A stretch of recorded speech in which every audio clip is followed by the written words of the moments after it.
Good day mga ka-F2P.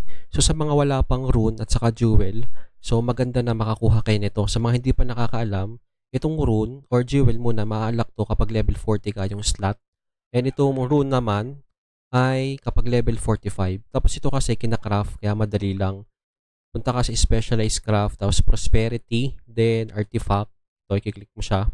Ang kailangan mo ay 2 Morion, 100,000 na gold at the same time itong golden wing scale na kung bibilin mo ito sa shop, mahal 128. Pero may pagkukunan tayo niyan na hindi sa shop.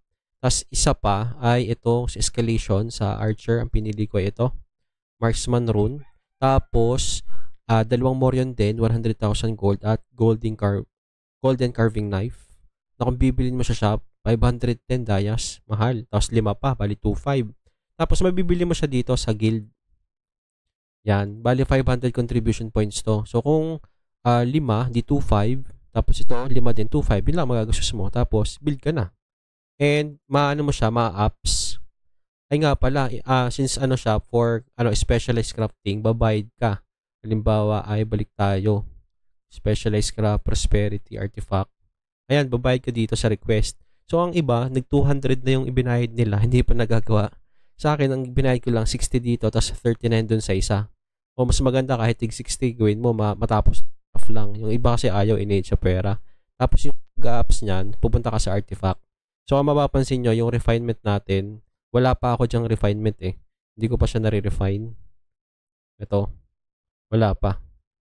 So yung kagaya dito sa ating weapon, yung may additional na dual damage, tapos ito ay dual damage, yan ay galing sa refinement. Pero yung artifact, yung refinement ay dito sa artifact na shop. Yan, tapos bibili mo siya ng 1 Morion. Then nga pala, mag-ipon kayo dito, bumili kayo ng amulet, either life or magic, at saka itong relic. Ito, once a day.